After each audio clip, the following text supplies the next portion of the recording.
ਸਤਿ ਸ਼੍ਰੀ ਅਕਾਲ ਜੀ। ਲੋਕ ਰਾਣ ਚੈਨਲ ਦੇਖ ਰਹੇ ਸਾਰੇ ਦਰਸ਼ਕਾਂ ਦਾ ਸਵਾਗਤ ਹੈ। ਮੈਂ ਪਰਮਿੰਦਰ ਸਿੰਘ। ਅੱਜ ਗੱਲ ਕਰਾਂਗੇ ਜਿਹੜਾ ਕਾਂਗਰਸ ਦੇ ਅੰਦਰ ਘਮਾਸਾਨ ਮਚਿਆ ਹੋਇਆ ਹੈ। ਜਿੱਦਾਂ ਭਾਵੇਂ 3 ਮੈਂਬਰੀ ਜਿਹੜੀ ਕਮੇਟੀ ਸੀ ਉਹਦੀ ਰਿਪੋਰਟ ਸੋਨੀਆ ਗਾਂਧੀ ਨੂੰ ਸੌਂਪ ਦਿੱਤੀ ਗਈ ਹੈ, ਲੇਕਿਨ ਜਿਹੜੀ ਜੰਗ ਹੈ ਉਹ ਰੁਕਣ ਦਾ ਨਾਂ ਨਹੀਂ ਲੈ ਰਹੀ। ਹੁਣ ਸਿੱਧੂ ਤੋਂ ਬਾਅਦ ਜਿਹੜਾ ਹੈਗਾ ਇੱਕਦਮ ਪ੍ਰਗਟ ਸਿੰਘ ਪ੍ਰਗਟ ਹੋ ਗਏ ਹੈ। ਉਹਨਾਂ ਨੇ ਰਿਪੋਰਟ ਸੌਂਪਣ ਤੋਂ ਤੁਰੰਤ ਬਾਅਦ ਇੱਕ ਪ੍ਰੈਸ ਕਾਨਫਰੰਸ ਕੀਤੀ ਹੈ। ਕੀ ਕੁਛ ਰਿਹਾ ਉਹਦੇ 'ਚ, ਕਿੱਦਾਂ ਦੀਆਂ ਗੱਲਾਂ ਉਹਨਾਂ ਨੇ ਕੀਤੀਆਂ ਨੇ, ਕੀ ਉਜਾਗਰ ਕੀਤਾ ਸਰਕਾਰ ਤੇ, ਕਿਸ ਤਰ੍ਹਾਂ ਦੇ ਸਵਾਲ ਉਠਾਏ ਨੇ, ਉਹਨਾਂ ਬਾਰੇ ਗੱਲਬਾਤ ਕਰਾਂਗੇ। ਨਾਲ ਨਾਲ ਇਹ ਵੀ ਗੱਲ ਕਰਾਂਗੇ ਜਿਹੜੀ ਕਮੇਟੀ ਨੇ ਰਿਪੋਰਟ ਸੌਂਪੀ ਆ ਉਹ ਸੋਨੀਆ ਗਾਂਧੀ ਨੂੰ ਗਈ ਆ ਤੋਂ ਬਾਅਦ ਦਾ ਜਿਹੜਾ ਹੁਣ ਕੀ ਸੂਤਰਾਂ ਮੁਤਾਬਕ ਨਿਕਲ ਕੇ ਆ ਰਿਹਾ ਜਾਂ ਕੀ ਉਹਦੇ ਵਿੱਚ ਪੇਸ਼ ਕੀਤਾ ਗਿਆ ਹੋਊਗਾ, ਉਹ ਸਾਰੇ ਤੇ ਚਰਚਾ ਕਰਾਂਗੇ। ਸਾਡੇ ਨਾਲ ਅੱਜ ਮੌਜੂਦ ਨੇ ਸਿਆਸੀ ਮਾਹਰ ਉੱਘੇ ਵਿਦਵਾਨ ਪ੍ਰੋਫੈਸਰ ਮਨਜੀਤ ਸਿੰਘ ਜੀ। ਸਭ ਤੋਂ ਪਹਿਲਾਂ ਸਵਾਗਤ ਕਰਦੇ ਹਾਂ ਪ੍ਰੋਫੈਸਰ ਸਾਹਿਬ, ਤੁਹਾਡਾ ਸਵਾਗਤ ਹੈ ਲੋਕ ਰਾਣ ਚੈਨਲ ਪੰਜਾਬੀ। ਬਹੁਤ ਬਹੁਤ ਧੰਨਵਾਦ ਪਰਮਿੰਦਰ ਜੀ। ਪ੍ਰੋਫੈਸਰ ਸਾਹਿਬ, ਰਿਪੋਰਟ ਤਾਂ ਚਲੋ ਜੋ ਚਲੀ ਗਈ ਕਮੇਟੀ ਦੁਆਰਾ, ਜਿੱਥੇ ਪਹੁੰਚਣਾ ਸੀ ਉਹਨੇ ਪਹੁੰਚ ਗਈ ਆ, ਲੇਕਿਨ ਉਹ ਤੋਂ ਤੁਰੰਤ ਬਾਅਦ ਇੱਕ ਸਰਕਾਰ ਦੇ ਵਿਧਾਇਕ ਪ੍ਰਗਟ ਸਿੰਘ ਜਿਹੜੇ ਹਾਕੀ ਟੀਮ ਦੇ ਕਪਤਾਨ ਵੀ ਰਹੇ ਨੇ ਤੇ ਸਿੱਧੂ ਦੇ ਨਾਲ ਵੀ ਕਾਫੀ ਨੇੜਤਾ ਇਹ ਰਹੀ ਹੈ ਤੇ ਸਮੇਂ-ਸਮੇਂ ਤੇ 2019 ਤੋਂ ਲੈ ਕੇ 17 ਦੇ ਵਿੱਚ ਵੀ ਬੋਲੇ ਸੀਗੇ। ਸਮੇਂ-ਸਮੇਂ ਤੇ ਉਂਗਲਾਂ ਵੀ ਚੁੱਕਦੇ ਰਹੇ ਆ, ਸਵਾਲ ਚੁੱਕਦੇ ਰਹੇ ਆ, ਸਰਕਾਰ ਦੀ ਕਾਰਗੁਜ਼ਾਰੀ ਤੇ ਵੀ ਚੁੱਕਦੇ ਰਹੇ ਆ। ਹੁਣ ਦੁਬਾਰਾ ਫੇਰ ਉਹਨਾਂ ਨੇ ਜਿਹੜਾ ਹੈਗਾ ਇੱਕ ਪ੍ਰੈਸ ਕਾਨਫਰੰਸ ਕਰਕੇ ਉਹਨਾਂ ਚੀਜ਼ਾਂ ਦੇ ਉੱਤੇ ਸਵਾਲ ਉਠਾਏ ਨੇ। ਜਿਹੜੀ ਕਮੇਟੀ ਦੇ ਅੱਗੇ ਕੈਪਟਨ ਅਮਰਿੰਦਰ ਸਿੰਘ ਨੇ ਰਿਪੋਰਟ ਪੇਸ਼ ਕੀਤੀ ਹੈ 40 ਵਿਧਾਇਕਾਂ ਦੀ, ਕਿਹਾ ਕਿ ਜਿਹੜੇ ਡੋਜ਼ੀਅਰ ਬਣਾ ਕੇ ਭੇਜੇ ਗਏ ਨੇ ਉਹ ਕਿੱਥੇ ਤੱਕ ਜਾਇਜ਼ ਨੇ, ਜੇ ਸਰਕਾਰ ਨੂੰ ਪਤਾ ਸੀ ਤਾਂ ਕਾਰਵਾਈ ਕਿਉਂ ਨਹੀਂ ਹੋਈ, ਚਾਹੇ ਕਹਿੰਦਾ ਵਿੱਚ ਮੈਂ ਹੁੰਦਾ, ਮੇਰਾ ਨਾਮ ਵੀ ਹੁੰਦਾ, ਤਾਂ ਕਾਰਵਾਈ ਕਿਉਂ ਨਹੀਂ ਕੀਤੀ। ਪਰਮਿੰਦਰ, ਇੱਕ ਗੱਲ ਬੜੀ ਸਾਫ਼ ਦਿਖ ਰਹੀ ਹੈ ਕਿ ਕਾਂਗਰਸ ਨੂੰ ਖੋਰਾ ਲੱਗਣਾ ਸਾਰੇ ਦੇਸ਼ ਦੇ ਵਿੱਚ ਕਿਤੇ ਵੀ ਰੋਕੀ ਨਹੀਂ ਆ। ਉਹ ਜਿਤਨ ਪ੍ਰਸਾਦ ਜਿਹੜਾ ਉਹ ਪਹਿਲਾਂ ਯੰਗ ਹੈ ਬੰਦਾ, 47 ਸਾਲ ਦਾ ਕੋਈ ਬਹੁਤਾ ਵੱਡਾ ਕੈਰੀਅਰ ਨਹੀਂ ਹੁੰਦਾ, 2 ਵਾਰੀ MP ਵੈਸੇ ਹਾਰ ਚੁੱਕਾ, 1 ਵਾਰੀ MP ਦਾ, 1 ਵਾਰੀ ਅਸੈਂਬਲੀ ਦੀ ਸੀਟ 'ਚ ਵੀ ਹਾਰ ਚੁੱਕਾ, ਪਰ ਫਿਰ ਵੀ ਬੰਦਾ ਤੇ ਬੰਦਾ ਹੀ ਹੁੰਦਾ, ਲੀਡਰ ਤੇ ਲੀਡਰ ਹੀ ਹੁੰਦਾ ਹੈ। ਉਸ ਲੀਡਰ ਦਾ ਜਾ ਕੇ BJP 'ਚ ਐਨ ਚੋਣਾਂ ਤੋਂ ਪਹਿਲਾਂ ਜਾ ਕੇ ਬੈਠ ਜਾਣਾ, ਇਹ ਬਿਲਕੁਲ ਜਿਸ ਤਰੀਕੇ ਨਾਲ ਪਾਇਲਟ ਦਾ ਰੌਲਾ ਰਾਜਸਥਾਨ ਦੇ ਵਿੱਚ ਪੈ ਗਿਆ ਸੀਗਾ, ਸਿੰਧੀਆ ਤੇ ਜਾ ਹੀ ਵੜਿਆ ਆਪਣਾ ਫਲੌਕ ਲੈ ਕੇ ਉੱਥੇ ਮੱਧ ਪ੍ਰਦੇਸ਼ ਦੀ BJP ਦਿਓਰਾ, ਉਹਦਾ ਵੀ ਅਜੇ ਇਸੇ ਤਰ੍ਹਾਂ ਰੌਲਾ। ਜਾਣੀ ਕਿਤੇ ਉਹ ਪਿੱਛੇ ਜੇ ਤੁਹਾਨੂੰ ਪਤਾ 23 ਬੰਦਿਆਂ ਨੇ ਇੱਕ ਦਸਤਖਤ ਕਰਕੇ ਚਿੱਠੀ ਕੱਢਤੀ ਸੀ, ਉਹਦੇ 'ਚ ਕਪਲ ਸਿੱਬਲ ਹੋਰ ਕਈ ਯੰਗ ਬੰਦੇ ਸੀਗੇ, ਸਾਰੇ ਦੇਸ਼ 'ਚੋਂ ਵੱਡੇ ਵੱਡੇ ਲੀਡਰ ਸੀ। ਇਹਦਾ ਮਤਲਬ ਕਿਤੇ ਨਾ ਕਿਤੇ ਅੰਦਰੂਨੀ ਜਿਹੜਾ ਸੀਤ ਯੁੱਧ ਜਾਨੀ ਕੋਲਡ ਵਾਰ ਆ, ਉਹ ਕਾਂਗਰਸ ਦਾ ਕਿਤੇ ਵੀ ਥੰਮਣ ਦਾ ਨਾਂ ਨਹੀਂ ਲੈਂਦੀ। ਉਹਦੇ ਕਾਰਨ ਮੈਂ ਤੇ ਇੰਝ ਸਮਝਦਾ ਕਿ ਕਾਂਗਰਸ ਜਿਹੜੀ ਕਿਸੇ ਵੇਲੇ ਉਹ ਕਾਂਗਰਸ ਦੇਸ਼ ਦੀ ਆਜ਼ਾਦੀ ਤੋਂ ਬਾਅਦ ਹੁੰਦੀ ਸੀ ਜਿਹਦੇ ਵਿੱਚ ਪਬਲਿਕ ਸੈਕਟਰ ਨੂੰ ਥੋੜੀ ਸਹੂਲੀਅਤ ਦਿੱਤੀ। ਈਵਨ ਇਹਨਾਂ ਦੀ ਦਾਦੀ ਨੇ, ਮਤਲਬ ਰਾਹੁਲ ਜੀ ਦੇ ਇੰਦਰਾ ਗਾਂਧੀ ਨੇ, ਤੁਹਾਨੂੰ ਪਤਾ ਕਿ ਬੈਂਕਾਂ ਰਾਤੋਂ ਰਾਤ ਨੈਸ਼ਨਲਾਈਜ਼ ਕਰ ਦਿੱਤੀਆਂ ਸੀਗੀਆਂ, ਕਿੰਨਾ ਰੌਲਾ ਰੱਪਾ ਪੈਣ ਦੇ ਬਾਵਜੂਦ ਵੀ, ਔਰ ਉਹਦਾ ਕਿਸੇ ਨਾ ਕਿਸੇ ਤਰੀਕੇ ਨਾਲ ਫਾਇਦਾ। ਤੇ ਹੁਣ ਇਹਨਾਂ ਨੇ ਜਿਸ ਕਿਸਮ ਦੀ ਉਹ ਆਪਣੀਆਂ ਹੀ ਪਾਲਿਸੀਆਂ ਤੋਂ ਦੂਰ ਚਲੇ ਗਏ, ਔਰ ਜੋ ਇਹ ਕਰਨਾ ਚਾਹੁੰਦੇ ਸੀ ਇਹਨਾਂ ਨਾਲੋਂ ਦੁੱਗਣੀ ਸਪੀਡ ਦੇ, ਤਿੱਗਣੀ ਸਪੀਡ ਦੇ ਵਿੱਚ ਉਹ BJP ਕਰ ਰਹੀ ਹੈ। ਫਿਰ ਇਹਨਾਂ ਦੀ ਜਗ੍ਹਾ ਕਿਹੜੀ ਰਹੀ? ਜੋ ਕਰ ਰਹੇ ਸੀ ਉਹ ਛੱਡ ਦਿੱਤਾ, ਜੋ ਪਿੱਛੇ ਪਿਛੋਕੜ 'ਚ ਕਿਸੇ ਵੇਲੇ ਕਰ ਰਹੇ ਸੀ, ਜਾਣੀ ਨਹਿਰੂ, ਇੰਦਰਾ ਗਾਂਧੀ ਕੁਛ ਨਾ ਕੁਛ ਕਿਸੇ ਹੱਦ ਤੱਕ ਕਰ ਰਹੀ ਸੀ, ਉਹ ਇਹ ਸਾਰੇ ਰਸਤੇ ਛੱਡ ਗਏ। ਜਦੋਂ ਦਾ ਮਨਮੋਹਨ ਸਿੰਘ ਨੇ ਸਨ 91 ਤੋਂ ਪਿਛਲੇ 30 ਸਾਲਾਂ 'ਚ ਆਪਣੀ ਵਾਗਡੋਰ ਤੇ ਇਹ ਜੋੜੀ ਆਈ ਹੈ, ਮਨਮੋਹਨ ਹੁਣ ਜਿਸ ਤਰ੍ਹਾਂ ਸਾਡੇ ਪ੍ਰਧਾਨ ਮੰਤਰੀ ਦੇ ਨਰਿੰਦਰ ਮੋਦੀ ਅਮਿਤ ਸ਼ਾਹ ਦੀ ਜੋੜੀ ਆ, ਇਹਨਾਂ ਦੀ ਵੀ ਜੋੜੀ ਮਨਮੋਹਨ ਸਿੰਘ ਤੇ ਆਹਲੂਵਾਲੀਆ ਦੀ ਮਸ਼ਹੂਰ ਜੋੜੀ। ਉਦੋਂ ਤੋਂ ਦੇਸ਼ ਦੇ ਵਿੱਚ ਜੋ ਕਾਂਗਰਸ ਦੀਆਂ ਪਾਲਿਸੀਆਂ ਰਹੀਆਂ ਉਹ ਇਹੀ ਸੀਗੀਆਂ ਜੋ ਅੱਜ BJP ਦੀਆਂ ਹੈਗੀਆਂ। ਫਰਕ ਇੰਨਾ ਹੀ ਆ ਕਿ ਉਹ ਹੌਲੀ ਹੌਲੀ ਕਰਦੇ ਸੀਗੇ, ਨਾਪ ਤੋਲ ਕੇ ਕਰਦੇ ਸੀ, ਲੁਕੇ ਛਿਪੇ ਕਰਦੇ ਸੀ, ਸਲੋ ਸਪੀਡ 'ਚ ਕਰਦੇ ਸੀ, ਪਤਾ ਨਹੀਂ ਸੀ ਲੱਗਦਾ। ਤੇ ਇਹ ਜਾਣੀ ਧੜੱਲੇ ਨਾ ਕਰ ਰਹੇ ਆ, ਦਬੰਗੀ ਨਾ ਐਨ ਠੋਕ ਵਜਾ ਕੇ ਡੰਕੇ ਦੀ ਚੋਟ ਨਾ ਕਰ ਰਹੇ ਆ, ਇਸ ਕਰਕੇ ਫੜੇ ਵੀ ਜਾਂਦੇ ਆ, ਪਤਾ ਵੀ ਲੱਗ ਰਿਹਾ, ਸਪੀਡ ਵੀ ਜ਼ਿਆਦਾ, ਬਹੁਤ ਤੇਜ਼ੀ ਨਾਲ ਵੀ ਕਰ ਰਹੇ ਆ, ਜਿਹਦਾ ਲੋਕਾਂ ਕੋਲੋਂ ਉਸ ਧੱਕੇ ਨੂੰ ਝੱਲ ਜਾਣਾ ਬੜਾ ਔਖਾ। ਇੰਨਾ ਹੀ ਫਰਕ ਹੈ ਨਾ। ਤੇ ਜਿਹੜੀ ਤੁਸੀਂ ਅੱਜ ਮਸਲਾ ਖੜਾ ਕੀਤਾ, ਉਹ ਮਸਲਾ ਇੰਨਾ ਸੌਖਾ ਕੱਲਾ ਪੰਜਾਬ ਦੀ ਕਾਂਗਰਸ ਦਾ 40 MLA ਦੇ ਡੋਜ਼ੀਅਰ ਦੇ ਦੇਣੇ ਜਾਂ ਕੋਈ ਰਿਪੋਰਟ ਸਬਮਿਟ ਹੋਣੀ, ਉੱਥੇ ਤੱਕ ਸੀਮਤ ਨਹੀਂ ਹੈ। ਇਹ ਸਮੁੱਚੀ ਜਿਹੜੀ ਰਾਜਨੀਤੀ ਹੈਗੀ ਆ ਤੇ ਔਰ ਕਾਂਗਰਸ ਦਾ ਜਿਹੜਾ ਢਾਂਚਾ, ਉਹਦਾ ਇੱਕ ਵੱਡੇ ਸੰਕਟ ਦੇ ਚੰਗਾਠੇ 'ਚ ਜਾਂ ਉਹਦੇ ਚੌਕਟੇ 'ਚ ਜੇ ਤੁਸੀਂ ਦੇਖੋਗੇ ਤਾਂ ਤੁਹਾਨੂੰ ਇਹ ਸਮਝ ਪਊਗੀ ਕਿ ਹਾਂ ਇੱਥੇ ਕਿਤੇ ਵੀ ਕੁਝ ਵੀ ਪਟਾਕੇ ਵੀ ਪੈ ਸਕਦੇ ਆ, ਔਰ ਬਹੁਤ ਹੀ ਇਹ ਕੋਈ ਵੱਡੀ ਚੰਗੀ ਕਿਸਮਤ ਹੀ ਹੋਊਗੀ ਜੇ ਕਾਂਗਰਸ ਦੁਬਾਰਾ ਕਿਸੇ ਰੂਪ 'ਚ ਰਿਵਾਈਵ ਹੋ ਜੇ। ਜਿਸ ਢੰਗ ਦੇ ਨਾਲ ਇਹ ਆਪਣੇ ਹੀ ਭਾਰ ਥੱਲੇ ਦੱਬੀ ਜਾ ਰਹੀ ਹੈ, ਆਪ ਹੀ ਇਹਨਾਂ ਨੂੰ ਸਮਝ ਨਹੀਂ ਪੈ ਰਹੀ। ਜਿਵੇਂ ਕੋਈ ਬੰਦਾ ਬੌਂਦਲ ਜਾਂਦਾ ਕਿਤੇ ਜਾ ਕੇ, ਉਹਨੂੰ ਰਸਤਾ ਨਹੀਂ ਦਿਖਦਾ, ਜੰਗਲ 'ਚ ਜਿਸ ਤਰ੍ਹਾਂ ਰਸਤਾ ਕੋਈ ਖੋ ਜਾਂਦਾ, ਜਾਂ ਸਮੁੰਦਰ ਦੇ ਡੀਪ ਸੀ ਦੇ ਵਿੱਚ ਰਸਤਾ, ਰਡਾਰ ਉਹਦਾ ਖਤਮ ਹੋ ਜੇ ਤੇ ਉਹਨੂੰ ਸਮਝ ਨਹੀਂ ਪੈਂਦੀ, ਉੱਥੇ ਘੁੰਮਣ ਘੇਰੀਆਂ 'ਚ ਫਸੇ। ਇਹ ਕਾਂਗਰਸ ਇਸ ਕਿਸਮ ਦੇ ਚੱਕਰਾਂ 'ਚ ਫਸ ਗਈ ਹੈ। ਉਸ ਘੁੰਮਣ ਘੇਰੀ 'ਚੋਂ ਨਿਕਲਣ ਲਈ ਇਹਨਾਂ ਨੂੰ ਕਈ ਕਿਸਮ ਦੇ ਸਟੈਪ ਚਾਹੀਦੇ ਆ ਪਰਮਿੰਦਰ ਜੀ। ਉਹ ਵਿੱਚੇ ਪੰਜਾਬ ਦੀ ਕਾਂਗਰਸ ਨੂੰ ਵੀ ਚਾਹੀਦੇ ਆ, ਦੇਸ਼ ਦੀ ਕਾਂਗਰਸ ਨੂੰ ਵੀ ਚਾਹੀਦੇ ਆ। ਕਮੇਟੀਆਂ ਬਣਾਉਣ ਨਾਲ ਕੋਈ ਹੱਲ ਨਹੀਂ। ਇਹਦੀ ਕਮੇਟੀ ਬਣਾ ਲਈ, ਉਹਦੀ ਰਿਪੋਰਟ ਕਰਤੀ, ਕੀ ਫਰਕ ਪਊਗਾ? ਕਮੇਟੀ ਕੀ ਕਰ ਲੂਗੀ? ਰੌਲਾ ਤੇ ਪੰਜਾਬ ਦਾ ਹੈ। ਪੰਜਾਬ ਦੇ ਵਿੱਚ ਜਿਹੜੀ ਅੱਗ ਲੱਗੀ ਆ, ਕਮੇਟੀ ਕੋਈ ਮਸ਼ਕ ਪਾਣੀ ਤੇ ਹੈ ਨਹੀਂ ਕਿ ਉੱਥੇ ਪਾਣੀ ਫੇਰ ਦੇਣਗੇ ਤੇ ਅੱਗ ਬੁਝ ਜੂਗੀ। ਲੋਕਾਂ ਦੀਆਂ ਕਾਂਖਿਆਵਾਂ ਜਿਹੜੀਆਂ ਬਣੀਆਂ, ਉਮੀਦਾਂ ਬਣੀਆਂ, ਮਹੱਤਵਕਾਂਸ਼ੀ ਲੋਕ ਜਿਹੜੇ ਹੈਗੇ ਸਾਰੇ, ਉਹ ਉਹਨਾਂ ਨੂੰ ਠੰਡ ਕਿਵੇਂ ਪਾਉਣਗੇ ਜਦ ਤੱਕ ਉਹਨਾਂ ਨੂੰ ਕੋਈ ਉਹਨਾਂ ਦੀ ਮਨਪਸੰਦੀ ਦੇ ਅਹੁਦੇ, ਮਨਪਸੰਦੀ ਦੀ ਪਾਰਟੀ 'ਚ ਜਗ੍ਹਾ ਨਹੀਂ ਦਓਗੇ, ਉਹਨਾਂ ਨੂੰ ਭਵਿੱਖ ਦੇ ਲਿਸ਼ਕਾਰੇ ਨਹੀਂ ਦਿਖਾਓਗੇ। ਇਹ ਅਫਸੋਸ ਵਾਲੀ ਗੱਲ ਹੀ ਹੈਗੀ। ਮੈਂ ਤੇ ਕਹੂੰਗਾ ਕਿ ਜੇ ਕਾਂਗਰਸ ਜਿਵੇਂ ਥੋੜੀ ਜੀ ਬੀਜੇਪੀ ਨਾਲੋਂ ਮੋਡਰੇਟ ਸੀਗੀ, ਰਹਿੰਦੀ ਚੱਲਦੀ ਰਹਿੰਦੀ, ਤਾਂ ਸ਼ਾਇਦ ਲੋਕਾਂ ਨੂੰ ਇੰਨਾ ਵੱਡਾ ਕਸ਼ਟ ਜਿਵੇਂ ਕਿਸਾਨਾਂ ਨੂੰ ਆ, ਇਸ ਰੂਪ 'ਚ ਨਾ ਦੇਖਣਾ ਪੈਂਦਾ, ਜਾਂ ਇੰਨੀ ਤੇਜ਼ੀ ਨਾਲ ਨਾ ਦੇਖਣਾ ਪੈਂਦਾ। ਪਰ ਇਹ ਹੁਣ ਮੇਰਾ ਖਿਆਲ ਜਦੋਂ ਇਤਿਹਾਸ ਦੇ ਵਿੱਚ ਕੋਈ ਮੋੜ ਪਰਮਿੰਦਰ ਜੀ ਆ ਜਾਂਦੇ ਆ, ਇਹਨਾਂ ਦਾ ਵੀ ਇਹ ਆਪਣੀ ਮਿਹਨਤ ਦੇ ਨਾਲ ਆਪਣੇ ਭਾਰ ਥੱਲੇ ਆਪ ਹੀ ਇਹ ਟੁੱਟਦੀ ਗਿਰਦੀ ਬੋਧੀ ਹੋ ਗਈ, ਪਾਰਟੀ ਬੋਧੀ ਹੋ ਗਈ। ਇਹਦਾ ਹੱਲ ਤਾਂ ਇੱਕੋ ਹੀ ਆ ਕਿ ਵੱਡੇ ਪੱਧਰ ਤੇ ਰਾਜਨੀਤਿਕ ਸੋਚ ਨੂੰ ਵੀ ਬਦਲਿਆ ਜਾਏ। ਇਹਨਾਂ ਨੂੰ ਆਪਣੇ ਲਕਸ਼ ਬਦਲਣੇ ਪੈਣਗੇ, ਆਪਣਾ ਢਾਂਚਾ ਬਦਲਣਾ ਪਊਗਾ, ਆਪਣੇ ਅੰਦਰੂਨੀ ਜਿਹੜੀ ਲੋਕਤੰਤਰਿਕ ਆਵਾਜ਼ਾਂ ਆ ਉਸ ਨੂੰ ਮਜ਼ਬੂਤ ਕਰਨਾ ਪਊਗਾ। ਇੰਨਾ ਕੋਈ ਤਕੜਾ ਬੰਦਾ, ਧੜੱਲੇਦਾਰ ਜਾਂ ਕੋਈ ਗਰੁੱਪ ਕਾਂਗਰਸ 'ਚ ਮੈਨੂੰ ਇਸ ਵੇਲੇ ਨਜ਼ਰ ਆਉਂਦਾ ਨਹੀਂ। ਉਹ ਤੇ ਸਾਰੇ ਡੰਗ ਟਪਾਊ ਹੋ ਗਏ, ਸੁਖ ਰਹਿਣੇ ਹੋ ਗਏ। ਰਾਜਗਾਦੀ ਪਾਰਟੀ ਦਾ ਇਹ ਹਾਲ ਹੁੰਦਾ ਹੀ ਹੈ। CPM 32 ਸਾਲ ਲਗਾਤਾਰ ਰਹੀ, ਲੱਭਦੀ ਹੈ ਕਿਤੇ ਇੱਕ ਸੀਟ ਨਹੀਂ ਆਈ। ਕਲਕੱਤੇ 'ਚ 32 ਸਾਲ, ਜਾਨੀ ਕਲਕੱਤਾ ਕਹਿਣ ਦਾ ਮਤਲਬ ਵੈਸਟ ਬੰਗਾਲ 'ਚ ਰਾਜ ਕਰਨ ਤੋਂ ਬਾਅਦ ਲਗਾਤਾਰ single longest time single party ਵੱਲੋਂ ਕਿਸੇ ਵੀ ਆਜ਼ਾਦ ਭਾਰਤ ਵਿੱਚ ਸਭ ਤੋਂ ਲੰਬਾ ਰਾਜ ਕਰਨ ਤੋਂ ਬਾਅਦ ਇੱਕ ਸੀਟ ਨਾ ਆਵੇ। ਤੁਸੀਂ ਹੈਰਾਨ ਨਹੀਂ ਹੁੰਦੇ? ਹੈਰਾਨੀ ਦੀ ਗੱਲ ਤੇ ਹੈ ਹੀ ਹੈ ਨਾ ਕਿ ਇੱਕ ਅਸੈਂਬਲੀ ਦੀ ਸੀਟ ਵੀ ਨਾ ਆਵੇ, ਪਾਰਲੀਮੈਂਟ ਦੀ ਤੇ ਛੱਡੋ। ਉਹੀ ਕਾਂਗਰਸ ਦਾ ਹਾਲ ਹੋ ਗਿਆ। ਤੇ ਤੁਸੀਂ ਇੱਥੋਂ ਤੇ ਮਾੜਾ ਮੋਟਾ ਅੰਦਾਜ਼ਾ ਤੇ ਲਾ ਲਓ ਕਿ ਦੇਸ਼ ਦੇ ਅੰਦਰ ਲੋਕਾਂ ਦਾ ਤੇ ਰਾਜਨੀਤੀ ਦਾ, ਔਰ ਇਸ ਕਿਸਮ ਦੀ ਰਾਜਨੀਤੀ ਦਾ ਹੋ ਕੀ ਰਿਹਾ। ਇਹੀ ਲੈਫਟਾਂ ਨੂੰ ਖੋਰਾ ਲੱਗਾ। ਇਹੀ ਕਾਂਗਰਸ ਸਭ ਤੋਂ ਲੰਬਾ ਰਾਜ ਕਰਨ ਤੋਂ ਬਾਅਦ ਆਪਣੇ ਪੈਰਾਂ ਹੇਠੋਂ ਜ਼ਮੀਨ ਜਿਹੜੀ ਆ ਕਾਫੀ ਖਿਸਕ ਗਈ ਆ ਇਹਨਾਂ ਦੀ। ਜਿਹੜੀ ਅੱਜ ਤੁਸੀਂ ਪ੍ਰੈਸ ਕਾਨਫਰੰਸ ਦੀ ਪਰਮਿੰਦਰ ਜੀ ਗੱਲ ਕਰਦੇ ਆ, ਉਹ ਬਹੁਤ ਵਾਰੀ ਕਰ ਚੁੱਕੇ ਆ। ਉਹ ਪ੍ਰਕਾਸ਼ ਸਿੰਘ ਬਾਦਲ ਵਿਰੁੱਧ ਵੀ ਕਰਦੇ ਸੀ ਜਦੋਂ ਉਹਨਾਂ ਨੂੰ ਲੱਗਦਾ ਸੀਗਾ, ਪ੍ਰਗਟ ਹੋਣਾ ਨੂੰ, ਕਿ ਇਹ ਕੰਮ ਠੀਕ ਨਹੀਂ ਚੱਲ ਰਿਹਾ, ਸਾਡੇ ਮੁੱਖ ਮੰਤਰੀ ਹੈ ਜੋ ਗੱਲਾਂ ਜੋ ਕਰਦੇ ਆ ਉਹ ਥੱਲੇ ਡਿਲੀਵਰ ਨਹੀਂ ਹੋ ਰਿਹਾ, ਲੋਕਾਂ ਨੂੰ ਸ਼ਾਂਤੀ ਨਹੀਂ ਹੈ। ਹੁਣ ਵੀ ਇਹ ਕੈਪਟਨ ਵਿਰੁੱਧ ਜਦੋਂ ਇੱਥੋਂ ਲੜੇ ਆ ਚੋਣ ਤੇ ਕੈਂਟ ਵਿੱਚੋਂ, ਤੇ ਇੱਥੇ ਵੀ ਕਾਫੀ ਉਹ ਆਪਣਾ ਰੌਲਾ ਪਾਉਂਦੇ ਰਹਿੰਦੇ ਆ, ਲਿਖ ਕੇ ਵੀ ਦਿੰਦੇ ਆ ਕਿ ਜੋ ਵਾਅਦੇ ਕੀਤੇ ਸੀ ਉਹਦੇ ਨੇੜੇ ਨਹੀਂ। ਉਹਨਾਂ ਨੇ ਦੁਬਾਰਾ ਅੱਜ ਦੀ ਪ੍ਰੈਸ ਕਾਨਫਰੰਸ ਵਿੱਚ ਇਹ ਠੀਕ ਕਿਹਾ ਤੁਸੀਂ ਕਿ ਉਹਨਾਂ ਨੇ ਚੇਤਾ ਕਰਾਇਆ ਕਿ ਕੈਪਟਨ ਜੀ, ਜੇ ਲੋਕਾਂ ਕੋਲ ਜਾਣਾ ਤੇ ਸਾਡੇ ਕੋਲ, ਅਸੀਂ ਤੇ ਮੂੰਹ ਦਿਖਾਲਣ ਜੋਗੇ ਨਹੀਂ ਹੈ। ਜੋ ਵਾਅਦੇ ਕੀਤੇ ਸੀ ਕੁਛ ਤੇ ਸਾਨੂੰ ਦੱਸੋ। ਤੁਸੀਂ ਉਲਟਾ ਆਪਣੇ ਬੰਦਿਆਂ ਤੇ ਜੇ ਚੱਲ ਪਏ ਆ। ਪਾਰਟੀਆਂ ਤੇ ਇਹੋ ਜਿਹੇ ਮਾਹੌਲ ਦੇ ਵਿੱਚ ਵਿਰੋਧੀ ਪਾਰਟੀਆਂ ਦੇ ਡੋਜ਼ੀਅਰ ਤਿਆਰ ਕਰਦੀਆਂ ਤਾਂ ਕਿ ਉਹਨਾਂ ਨੂੰ ਬਲੈਕਮੇਲ ਕੀਤਾ ਜਾ ਸਕੇ, ਉਹਨਾਂ ਨੂੰ ਥੱਲੇ ਲਾਇਆ ਜਾ ਸਕੇ, ਉਹਨਾਂ ਨੂੰ ਡਰਾਇਆ ਧਮਕਾਇਆ ਜਾ ਸਕੇ। ਤੁਸੀਂ ਉਲਟਾ ਜਿਹੜੇ ਦੋਸ਼ ਲੱਗ ਰਹੇ ਕਿ ਵਿਰੋਧੀ ਪਾਰਟੀਆਂ ਨਾਲ ਜੱਫੀਆਂ, ਭਾਵੇਂ ਸੈਂਟਰ 'ਚ ਹੋਣ ਭਾਵੇਂ ਸੂਬੇ 'ਚ ਹੋਣ, ਤੇ ਆਪਣਿਆਂ ਦੇ ਨਾਲ ਕਿਹੜ ਕੱਢਣੀ, ਆਪਣਿਆਂ ਦੇ ਨਾਲ ਲੜਾਈਆਂ ਕਰਨੀਆਂ, ਇਹ ਜਿਹੜੀ ਕਿਸਮ ਦੀ ਇੱਕ ਕਾਂਗਰਸ ਦਾ ਦੁਰਭਾਗੀ ਕਹੋ, ਮੰਦਭਾਗੀ ਗੱਲ ਹੀ ਕਹੋ, ਇਹਨਾਂ ਨੂੰ ਕਿਵੇਂ ਸੂਤਰ ਕਰਨਾ ਇਹ ਸਿੱਖ ਲੈਣਗੇ ਤੇ ਵੇਲੇ ਸਿਰ ਠੀਕ ਆ, ਨਹੀਂ ਤੇ ਸਾਰੇ ਠੰਡੇ ਹੋ ਕੇ ਬਹਿ ਜਾਣਗੇ। ਹਾਂਜੀ ਪਰਮਿੰਦਰ। ਇੱਕ ਜਿਹੜਾ ਉਹਨਾਂ ਨੇ ਇਹ ਗੱਲ ਕੀਤੀ ਹੈ ਕਿ ਜਿਹੜਾ ਸਰਕਾਰ ਵੱਲੋਂ, ਚਲੋ ਉਹਨਾਂ ਦੇ ਕੁਐਸਚਨ ਤਾਂ, ਸਵਾਲ ਤਾਂ ਬਣੇ ਹੀ ਰਹਿੰਦੇ ਨੇ, ਉਹਨਾਂ ਦੀ ਨਾਰਾਜ਼ਗੀ ਬਣੀ ਰਹਿੰਦੀ ਹੈ ਸਰਕਾਰ ਦੇ ਨਾਲ। ਪਰ ਇੱਕ ਗੱਲ ਉਹਨਾਂ ਨੇ ਵਿੱਚ ਇਹ ਵੀ ਕੀ ਹੈ ਵੀ ਮਜ਼ਬੂਤੀ ਜਿਹੜੀ ਸਰਕਾਰ ਦੀ ਉਹਨਾਂ ਨੇ ਦੱਸੀ ਹੈ ਕਿ ਮਜ਼ਬੂਤੀ, ਐਡੀ ਮਜ਼ਬੂਤ ਸਰਕਾਰ ਹੋਵੇ, ਲੋਕਾਂ ਦਾ ਕੰਮਕਾਰ ਕੋਈ ਨਾ ਹੋ ਰਿਹਾ ਹੋਵੇ, ਉਲਟਾ ਵਿਧਾਇਕਾਂ ਦੇ ਦੋਜ਼ੀਰ ਬਣਦੇ ਆ। ਤੇ ਦੂਜੀ ਗੱਲ ਜਿਹੜੀ ਹੈਗੀ ਕਿ ਜਿਨ੍ਹਾਂ ਦੇ ਉੱਤੇ ਕਾਰਵਾਈ ਕਰਨੀ ਚਾਹੀਦੀ ਸੀਗੀ ਉਹਨਾਂ ਦੇ ਉੱਤੇ ਕਾਰਵਾਈ ਨਹੀਂ ਹੋਈ।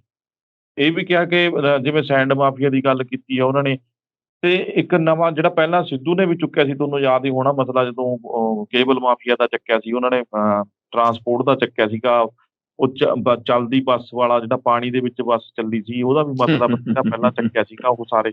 ਉਹ ਸਾਰੇ ਮਸਲੇ ਦਬ ਕੇ ਰਹਿ ਗਏ ਪ੍ਰੋਫੈਸਰ ਸਾਹਿਬ। ਉਹਨਾਂ ਦੇ ਪਿੱਛੇ ਕੀ ਕਾਰਨ ਰਿਹਾ ਹੋਊਗਾ ਕਿ ਜਿਹੜੇ ਹੱਥ ਮਿਲਾਉਣ ਵਾਲੀ ਦੋਸਤੀ ਮਿੱਤਰਤਾ ਵਾਲੀ ਗੱਲ ਹੈ, ਉਹੀ ਸਪਸ਼ਟ ਹੋ ਰਹੀ ਹੈ, ਜਾਂ ਕੋਈ ਹੋਰ ਕਾਰਨ ਵੀ ਲੱਗਦਾ ਤੁਹਾਨੂੰ? ਪਰਮਿੰਦਰ ਜੀ, ਉੱਥੇ ਸ਼ਿਕਾਇਤਾਂ ਤੇ ਮਾਸਟਰ ਜੀ ਕੋਲ ਦਿੱਲੀ ਲਾ ਹੀ ਆਏ ਆ, ਜਿਹੜੀ 3 ਮੈਂਬਰੀ ਕਮੇਟੀ ਸੀ, ਇਹ ਇਹੋ ਹੀ ਕਹਿ ਕੇ ਆਏ ਹੋਣਗੇ। ਦੇਖੋ ਜੀ, ਇਹ ਤੇ ਉਹਨਾਂ ਨਾਲ ਰਲ ਕੇ ਚੋਣਾਂ ਜਿੱਤਣੀਆਂ ਚਾਹੁੰਦੇ, ਜਾਂ ਉਹਨਾਂ ਨੂੰ ਅਕਾਲੀਆਂ ਨੂੰ ਚੋਣਾਂ ਜਿਤਾਉਣੀਆਂ ਚਾਹੁੰਦੇ ਆ। ਇਹਨਾਂ ਦਾ ਕੋਈ ਦੀਨ ਧਰਮ ਨਹੀਂ ਰਿਹਾ, ਇਹਨਾਂ ਨੇ ਕੀਤਾ ਕੁਛ ਨਹੀਂ। ਜਿਹੜੇ ਚੰਗੇ ਕਾਂਗਰਸੀ ਆ ਉਹ ਕਿਨਾਰੇ ਲਾਏ ਹੋਏ ਆ, ਔਰ ਉਹ ਰਗੜੇ ਜਾਣਗੇ, ਅਸੀਂ ਤੇ ਲੋਕਾਂ ਨੂੰ ਮੂੰਹ ਦਿਖਾਲਣ ਜੋਗੇ ਨਹੀਂ, ਆਹ ਗੱਲ ਕਹਿ ਕੇ ਆਏ ਹੋਣਗੇ। ਇੱਧਰ ਜਿਹੜਾ ਆਪਣਾ ਕੈਪਟਨ ਸਾਹਿਬ, ਉਹ ਆਪਣਾ ਮਸ਼ਕਾਂ ਆਪਣੀਆਂ ਕਰ ਰਹੇ ਆ।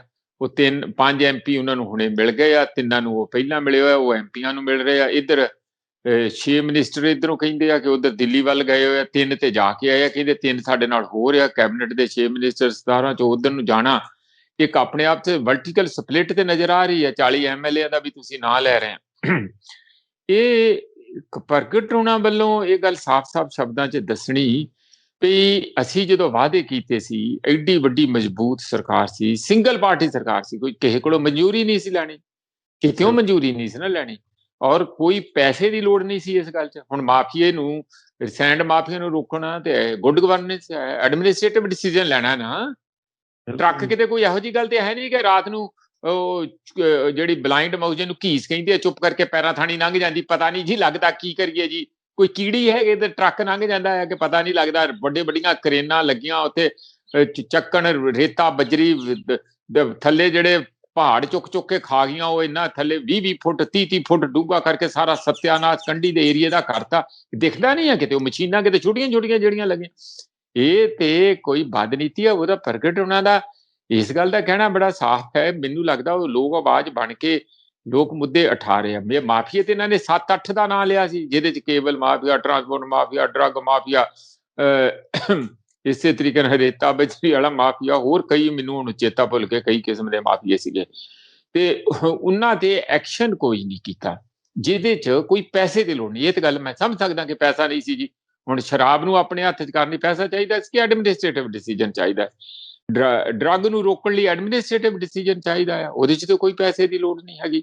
ਪਹਿਲਾਂ ਹੀ ਸਿਸਟਮ ਤੁਹਾਡੇ ਕੋਲ ਤਾਇਨਾਤ ਆ, ਉਹਨੂੰ ਐਕਟਿਵ ਕਰਕੇ। ਹੋਣਾ ਪ੍ਰੋਫੈਸਰ ਸਾਹਿਬ, ਜਦੋਂ ਪਹਿਲਾਂ ਵਿਧਾਨ ਸਭਾ ਦੇ ਵਿੱਚ ਗਏ ਸੀ, ਏਡਾ ਵੱਡਾ ਕਹ ਲਓ ਢੇਰੀ ਲੈ ਕੇ ਗਏ ਸੀ, ਉਦੋਂ ਪ੍ਰਕਾਸ਼ ਸਿੰਘ ਬਾਦਲ ਉਹਨਾਂ ਬਾਰੇ ਕੈਪਟਨ ਅਮਰਿੰਦਰ ਸਿੰਘ ਦਿਖਾ ਕੇ ਕਿ ਆਹ ਦੇਖੋ ਜੀ, ਇਹਨਾਂ ਦੇ ਮਸਲੇ ਆਹ ਘਪਲੇ ਇਹਨਾਂ ਦੇ ਆ, ਮੈਂ ਉਜਾਗਰ ਕਰਦਾ। ਉਹ ਵਿਧਾਨ ਸਭਾ ਦੇ ਵਿੱਚ ਇਹਨਾਂ ਨੇ ਬੋਲਿਆ ਸੀਗਾ ਪਿਛਲੇ ਵਾਰ, ਜਦੋਂ ਤੁਹਾਨੂੰ ਯਾਦ ਹੋਊਗਾ, ਉਹ ਵੱਡੇ ਸਾਰੀ ਪੇਪਰ ਲੈ ਕੇ ਕਿਹੜੇ ਮਾਫੀਏ ਕਿਵੇਂ ਚੱਲਦੇ ਨੇ। ਔਰ ਇੱਕ ਵੱਖਰੀ ਗੱਲ ਕੀਤੀ ਸੀ ਕਿ ਪੰਜਾਬ ਦੇ ਕਿਸਾਨਾਂ ਨੂੰ ਕੈਪਟਨ ਸਾਹਿਬ ਨੇ ਕਿਹਾ ਸੀ ਕਿ ਬਾਦਲ ਸਾਹਿਬ ਐਸਾ ਗੁਰ ਦੇ ਦਿਓ ਜਿਹੜਾ ਤੁਸੀਂ ਅਪਣਾਇਆ ਹੋਇਆ, ਜਿਹਦੇ ਨਾਲ ਤੁਸੀਂ 3500 ਕਰੋੜ ਰੁਪਏ ਦੀ ਉਦੋਂ ਗੱਲ ਕਰਦੇ ਸੀ ਕਿ ਤੁਸੀਂ ਆਪਣਾ ਫਾਰਮ ਹਾਊਸ ਜਾਂ ਪ੍ਰਾਪਰਟੀ ਬਣਾ ਲਈ ਆ, ਤੇ ਪੰਜਾਬ ਦਾ ਕਿਸਾਨ ਵੀ ਬਣਾ ਲੇ। ਪਰ ਉਸ ਤੋਂ ਬਾਅਦ ਇਸ ਤਰ੍ਹਾਂ ਦੀ ਆਵਾਜ਼ ਦੇਖਣ ਨੂੰ ਦੁਬਾਰਾ ਨਹੀਂ ਮਿਲੀ ਉਹਨਾਂ ਦੇ ਵਿਰੁੱਧ, ਅਕਾਲੀ ਦਲ ਦੇ ਵਿਰੁੱਧ। ਪਤਾ ਨਹੀਂ ਹੁਣ ਲੋਕੀ ਤੇ ਕਈ ਜਿੰਨੇ ਮੂੰਹ ਉਨੀਆਂ ਗੱਲਾਂ, ਕਈ ਤੇ ਕਹਿੰਦੇ ਆ ਕਿ ਕੋਈ ਉਹ ਪਾਕਿਸਤਾਨੀ ਸਿਟੀਜ਼ਨ ਆ, ਉਹਨੇ ਢਿੱਲਾ ਕਰ ਦਿੱਤਾ ਆ, ਉੱਥੋਂ ਨਿਕਲਦੇ ਨਹੀਂ, ਬਾਹਰ ਨਹੀਂ ਆਉਂਦੇ।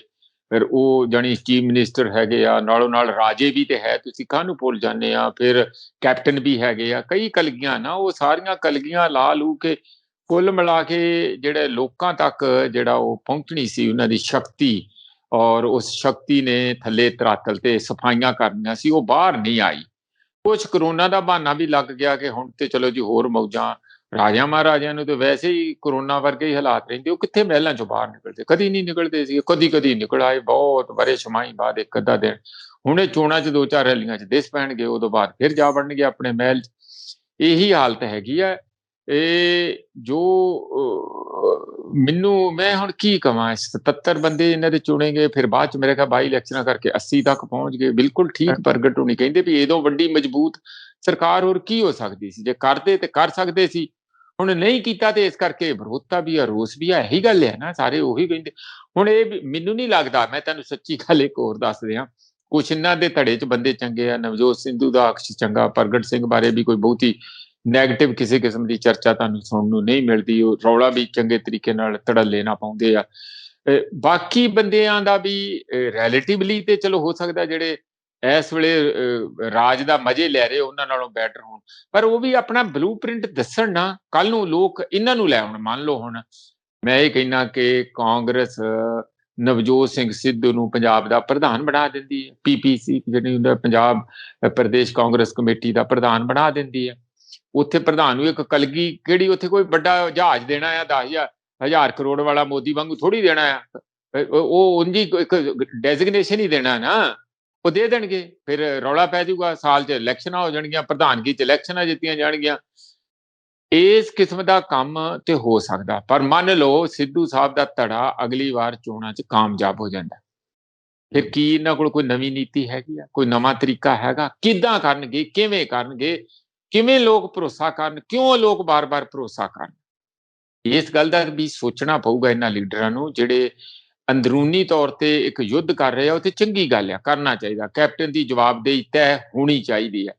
ਪਰ ਨਾਲੋਂ ਨਾਲ ਜੇ ਤੁਸੀਂ ਲੋਕਾਂ ਤੋਂ ਉਮੀਦ ਲਾਉਂਦੇ ਆ ਕਿ ਸਾਨੂੰ ਵੋਟਾਂ ਪੈਣ, ਸਾਨੂੰ ਅੱਗੇ ਆਉਣਾ ਚਾਹੀਦਾ, ਪਰ ਲੋਕਾਂ ਲਈ ਇੱਕ ਤੇ ਆਪਣਾ ਤੁਸੀਂ ਕੀ ਕੀਤਾ ਉਹ ਸਾਹਮਣੇ ਆਉਣਾ ਚਾਹੀਦਾ, ਔਰ ਦੂਸਰਾ ਐਜ਼ ਏ ਪਾਰਟੀ ਜੇ ਤੁਹਾਡੇ ਕੋਲ ਸੱਤਾ ਆਉਂਦੀ ਹੈ, ਤੁਹਾਡੇ ਕੋਲ ਆਉਂਦੀ, ਮੈਂ ਕਹਿੰਦਾ, ਤਾਂ ਫਿਰ ਤੁਸੀਂ ਦੂਜੇ ਕਾਂਗਰਸੀਆਂ ਨਾਲੋਂ ਇਹ ਕਾਂਗਰਸੀ ਜਿਹੜੇ ਬੈਟਰ ਕਿਵੇਂ ਹੋਣਗੇ?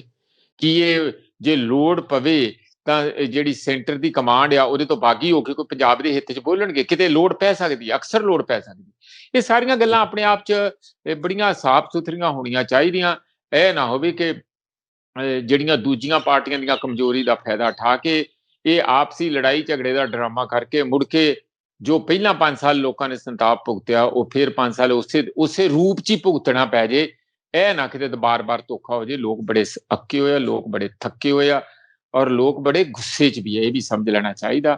ਹੁਣ ਜਦੋਂ ਇਹ ਬਾਹਰ ਜਾਣਗੇ ਵੋਟਾਂ ਮੰਗਣ, ਤੁਹਾਡਾ ਖਿਆਲ ਹੈ ਕਿ ਲੋਕ ਪਹਿਲਾਂ ਵਾਂਗੂ ਰੈਲੀਆਂ 'ਚ ਸੁਣ ਕੇ ਬੇਵਕੂਫ ਬਣ ਕੇ ਘਰ ਆ ਜਾਣਗੇ ਕਿ ਲਿਆਓ ਸਾਡਾ ਸ਼ਰਾਬ ਦੀ ਬੋਤਲ ਤੇ ਵੋਟ ਸ਼ਾਮ ਨੂੰ ਲੈ ਜਾਓ? ਇਸ ਤਰ੍ਹਾਂ ਕਰਨਗੇ? ਇੰਜ ਨਹੀਂ ਹੋਊਗਾ। ਐਤਕੀ ਬੜੇ ਯੂਥ ਬੜਾ ਸਤਾਇਆ ਹੋਇਆ, ਯੂਥ ਬੜਾ ਆਕਰਮਕ ਹੈਗਾ। ਉਹ ਕੱਲੇ-ਕੱਲੇ ਪਿੰਡ 'ਚ, ਕੱਲੇ-ਕੱਲੇ ਮਹੱਲੇ 'ਚ ਪੁੱਛਣਗੇ ਜਦੋਂ ਇਹ ਜਾਣਗੇ ਕਿ ਦੱਸੋ ਬਈ ਜੋ ਪਿਛਲੀ ਵਾਰ ਗੱਲਾਂ ਕੀਤੀਆਂ ਸੀ ਉਹਦਾ ਕੀ ਬਣਿਆ?